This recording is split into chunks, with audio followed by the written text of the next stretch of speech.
warahmatullahi wabarakatuh. Kembali lagi dengan saya Sujitra Putri dari kelas 2 Fee Manajemen. Jika di video sebelumnya saya membahas tentang materi jurnal, nah di video kali ini saya akan membahas materi tentang neraca saldo. Apakah itu neraca saldo? Mari kita lihat di video berikutnya.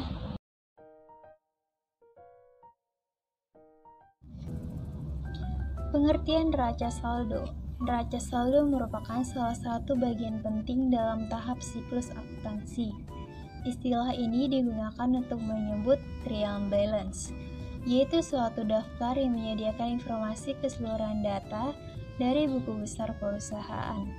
Misalnya, neraca saldo nomor akun, nama akun, debit, dan kredit pada periode tertentu. Saldo pada neraca harus seimbang.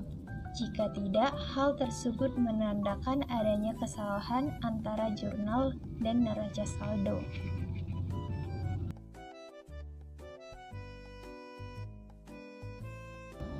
Neraca saldo juga memiliki beberapa jenis loh.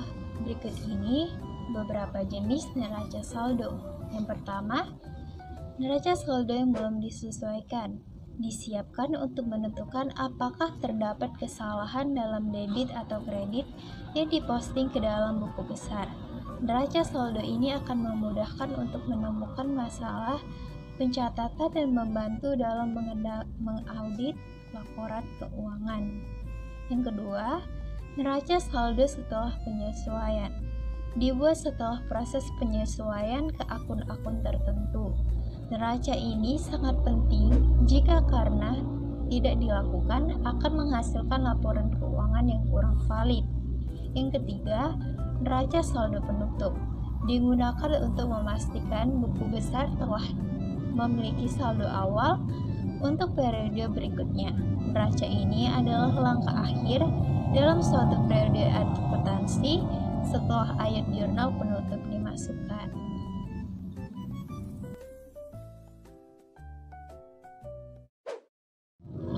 Ada juga fungsi-fungsi neraca saldo, yaitu sebagai berikut. Yang pertama, persiapan. Untuk mempersiapkan membuat laporan akhir keuangan pada suatu perusahaan.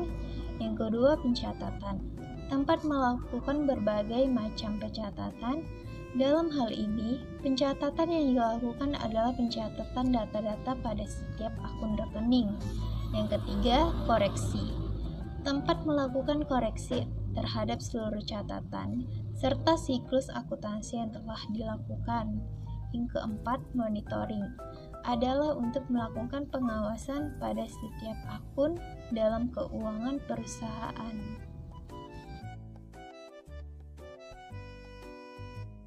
Nah, berikut ini cara membuat neraca saldo. Dalam menyusun neraca saldo, harus memperhatikan bentuk buku besar karena didasari atas saldo akun yang terdapat dalam buku besar. Ada 4 kolom yang harus Anda isi sesuai dengan tabel berikut. Nomor akunnya, nama akun, kredit, dan debit. Yang pertama, pada kolom nama akun diisi dengan nomor kode akun akuntansi. Yang kedua, lalu kolom nama akun diisi dengan nama akun sesuai urutan nomor akun.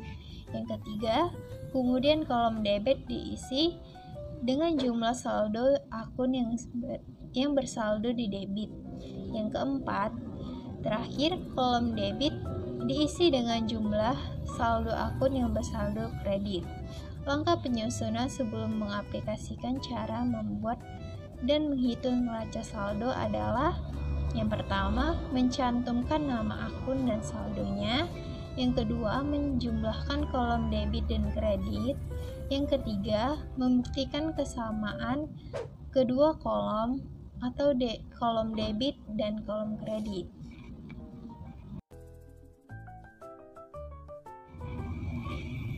Contoh neraca saldo.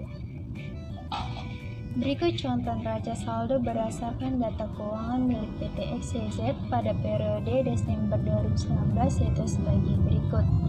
Nomor akun 101 kas bertambah 2 juta di debit, 103 piutang dagang bertambah di debit, 500.000. 104. Persediaan barang dagang bertambah di debit 6 juta. 203. Hutang dagang berkurang di kredit 1 juta. 222. Modal PT berkurang di kredit 7 juta. 324. Bertambah di debit yaitu 1 juta. 401. Penjualan berkurang di kredit 2.800.000. 402. Retur penjualan bertambah di debit 1 juta. 404. Potongan penjualan di debit 300.000. Maka jumlah keseluruhannya yaitu 10.800.000. Sekian penjelasan secara singkat dari saya tentang materi neraca saldo. Lebih dan kurangnya saya mohon maaf. Assalamualaikum warahmatullahi wabarakatuh.